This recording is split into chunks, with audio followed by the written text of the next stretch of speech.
श्रीमन नारायण रामलीला चल रही है और सब विराजमान हैं। कल हम लोगों ने स्वामी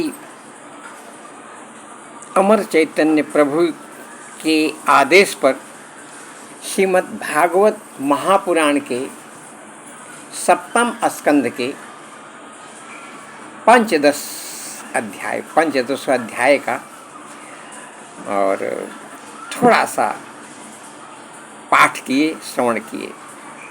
जहाँ से कल बाकी रह गया था उसके आगे हम फिर पाठ करेंगे, परंतु इसके पहले हम ये सुन लेते हैं जो रामलीला चल रही है, जिसमें अभी पीछे की वीडियो में हमने 2 वीडियो बनाए हैं और जिसमें श्री कृष्ण जी रामलीला में बैठे हुए हैं और यशोदा जी उनके साथ में हैं। तो रामचंद्र जी की लीला देख करके कृष्ण जी को बहुत लालच आ गई। कहते हैं, अरे मैया, ये कौन है? बड़ा सुंदर दिख रहा है, हमको भी इनकी तरह बनना है। इनके बाएं भाग में कौन विराजमान है? ये कितनी सुंदर लग रही हैं और ये लोग दोनों प्रसन्न दिख रहे हैं और तुम कहती हो राम है। ये राम को धनुष लेने की क्या जरूरत है? और दूसरे में तुम कहती हो इनके कमर में तरकस बंधे हुए हैं।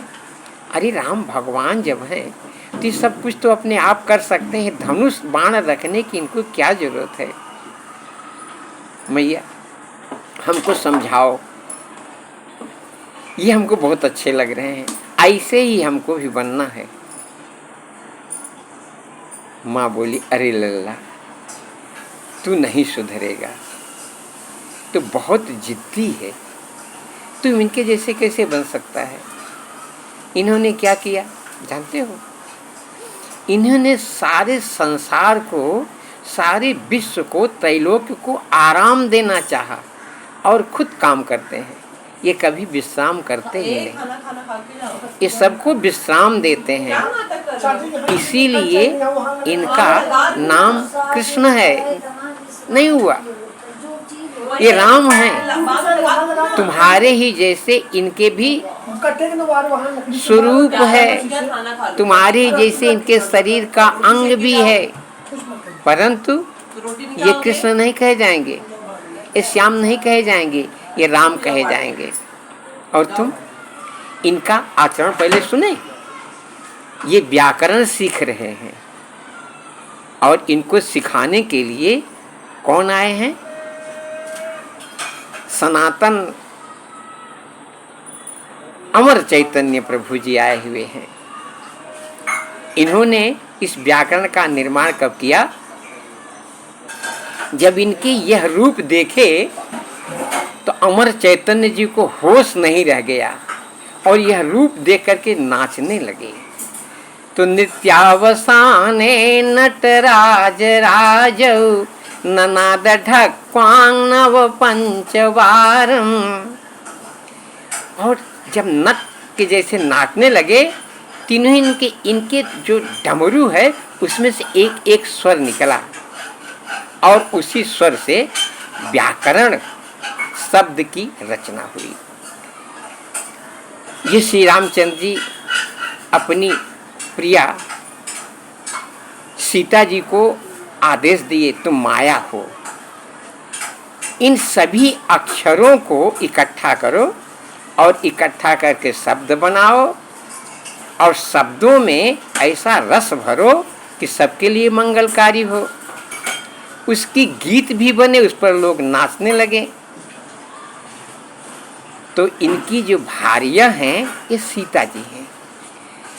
इन्होंने सभी अक्षरों को सजाया और देखिए कैसा एक एक अक्षर को, किसी को आधा अक्षर, किसी को पूरा अक्षर, ऐसे ऐसे एक अक्षर से एक अक्षर को मिलाया और बहुत बड़े बड़े उनका रूप बनाए। बोले ऐसे ही संसार चलेगा, कोई अलग नहीं रहेगा। इसी को हम संस्कृति कहेंगे, संगठन है और यही सदाचार है। कृष्ण तू ऐसा नहीं हो सकता, तू 9 बजे तक सोता है और भोजन क्या करता है तू? अपनी माँ बाप की कौन सी बात मानता है? आइए, जब जैसे ही उठते हैं अपने माँ और पिता के पैर पर अपना मस्तक रख देते हैं, गुरुजनों के पैर पर अपना मस्तक रख देते हैं, फिर उनसे पूछते हैं कि मैं क्या करूं, आज मैं यहाँ जाना चाहता हूँ, आप लोगों का आदेश है क्या?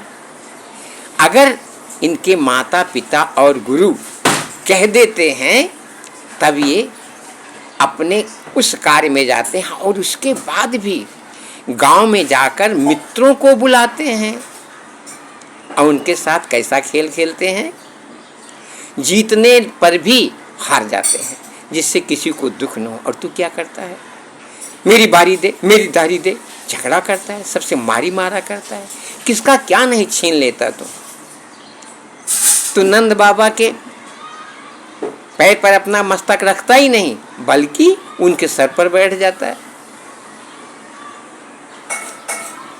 तुमको यह रूप बनाने के लिए बहुत टाइम लगेगा।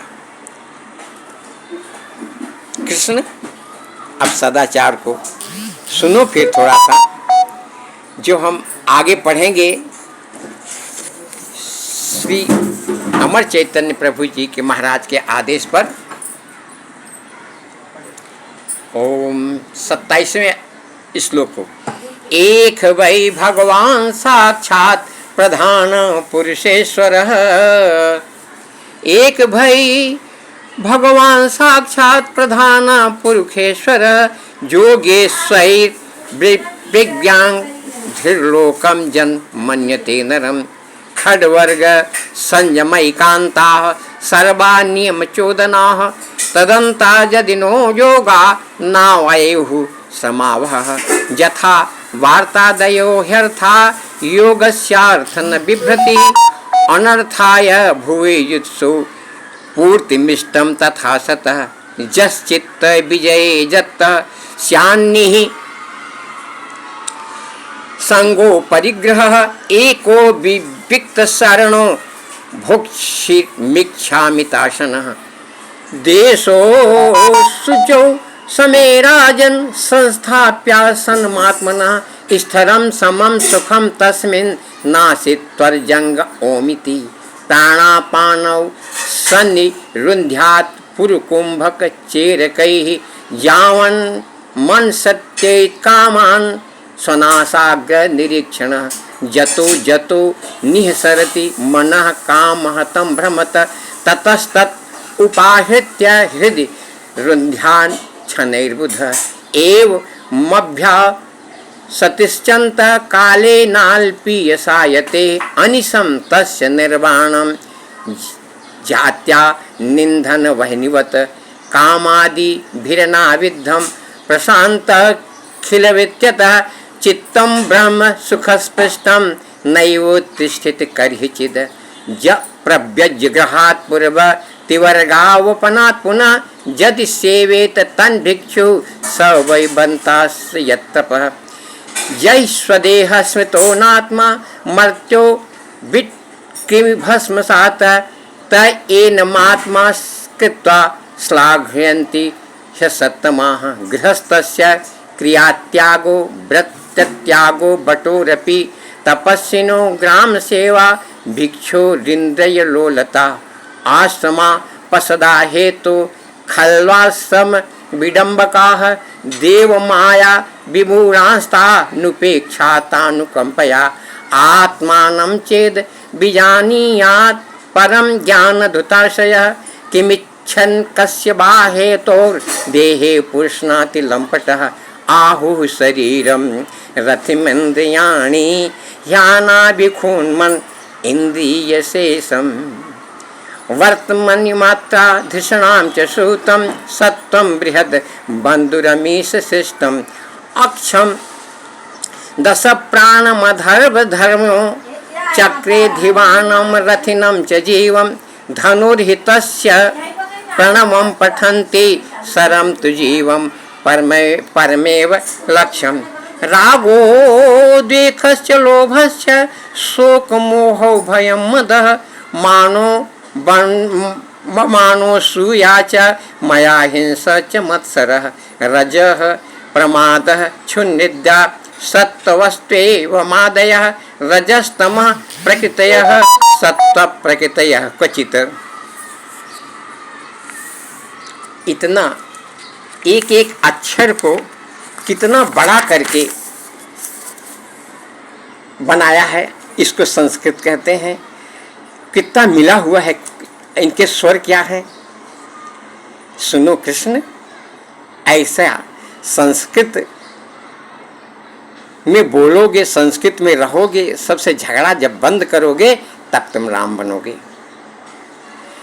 जावन्निकाय रथामत्मा वसोपकल्पम धत्ते गरिष्ठ चरणार्चनया निशातम ज्ञानसी मच्युत बलो दतस्ततुः स्वराज्यतुष्ट उपशांत इदं विजह्यात नो चेत प्रमत्तमसिदिन्द्रिवाजिसूता निवोत्पथं विखयदशुख निक्षिपन्ति ते दस्यवः सहयसु तममं तमोन्धे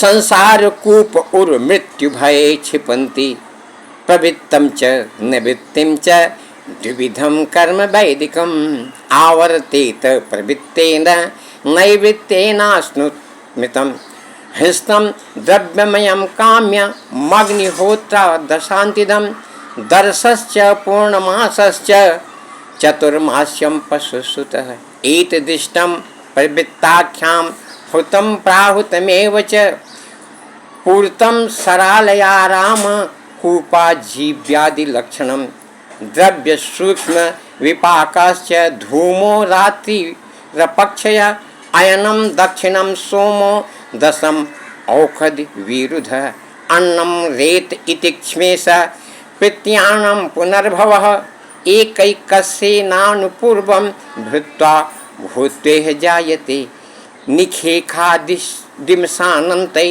संस्कारैः संस्कृतो द्विजः इन्द्रियेषु क्रियायज्ञान ज्ञानदीपेषु जुह्यति इन्द्रियाणि मनश्चूर्मो वाचि वैकारिकं मनः वचं वर्णसमान्यो तमोंकारे शिवन्यसेत ओंकारं बिन्दनौनादे तं तं तुम प्राणे महात्म अग्नि सूर्यादिवः प्राव शुक्लो राकोत्तरं स्वराट विश्वश्च तेजसः प्राक्तुर्य आत्मा समन्वयात् देवयानमिदं प्राहुर्भूत्वा भूत्वानुपूर्वशः आत्मयाज्यु प्रशान्तात्मा ह्यात्मस्थो न निवर्तते ज एते प्रतिदेवाना मैंने वेद निर्मते शास्त्रेण चक्षुषा वेदे जनस्थोपि न मुह्यति आदवन्ते जनां सद्द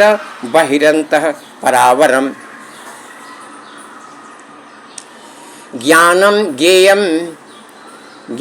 ज्ञेयं वचो वाच्य तमो ज्योतिः सत्वयं तु स्वयं अवाधितो हि पिहाभासो यथा वस्तुतया स्मृतः दुर्घटत्वादैत्यन्त्यकं तद्वदर्थ विकल्पितं क्षित्यादीनामिहार्थानां छाया न कतमापि हि न संघातो विकारोपि न पृथङ्नान्वितो मृखा धावतो वयवित्वाच्च तन्मात्रा वयवैर्विम्ना न सूर्यात्य वैवन्यसन्वयोन्ततः स्यात् सादृश्य भ्रमस्त्वाद विकल्पे साति वस्तुतः जाग्रत स्वापो यथा स्वप्ने तथा विधि निखेदतः भावद्वैतं क्रियाद्वैतं द्रव्यद्वैतं तथात्मनः वर्तयन् स्वानुभूतेः तीन स्वप्ना धुनुते मुनिः कार्य कारण वस्वैव क्यमर्शन पटतन्मुत अवस्तुत्वात् विकल्पस्य भावद्वैतं तदुच्यते। जद ब्रह्मण परे साक्षात् सर्वकर्म समर्पणम। मनो वा तुन्भि पार्थ क्रियाद्वैत तदुच्यते। आत्मजाया सुदातीना मन्ये खाम सर्वदेहिनां। जत् स्वार्थ कामयौर्क्यम द्रव्याद्वैतं तदुच्यते।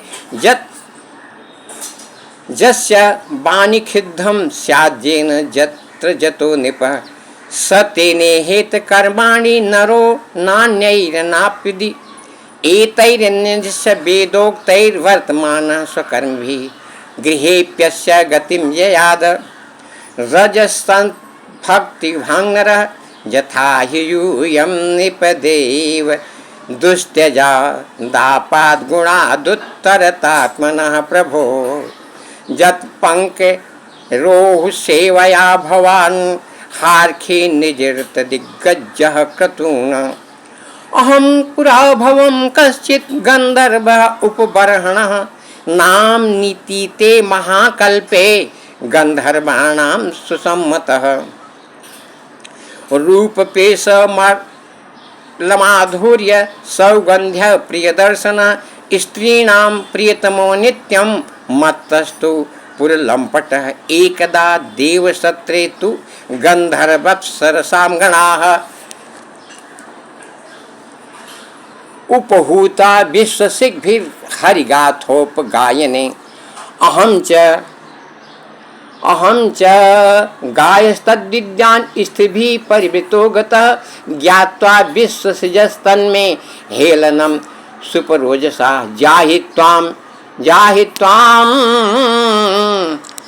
जाहि त्वं शुद्धतामासु नष्टि स्वीकृत हेलन। तावदास्यामहं यज्ञे तत्रापि ब्रह्मवादिनं सुसुखया नुखेङ्गेन प्राप्तोऽहं ब्रह्मपुत्रतां। धर्मस्ते गृहमेधीयो वर्णितः पापनाशनः गृहस्थो येन पदवी मंजसा न्यासिनाम्यात्। यूयं निलोके बत भूरि भागा लोकं पुनानामुनयोभियन्ति। जेखां गृहाणा वसतीति साक्षात् गूढ़ं परं ब्रह्म मनुष्यलिंगं। सबा अयं ब्रह्म महद्विमिज्ञं कैवल्य निर्वाण सुखानुभूति। प्रिय सुहृद वह खलु मातुलेय आत्मार्हणीयो विदिकित गुरुश्च। न जस्य साक्षात् भव पद्मजादिभिः रूपं धिया वस्तुतयोपवर्णितं। मौनेन भक्त्योपशमेन पूजिता प्रसीदतामेख सत्ततां पति। शिशुकोवाच इति देवर्षिणा प्रोक्तं निशम्य भरतर्षभ। पूजयामास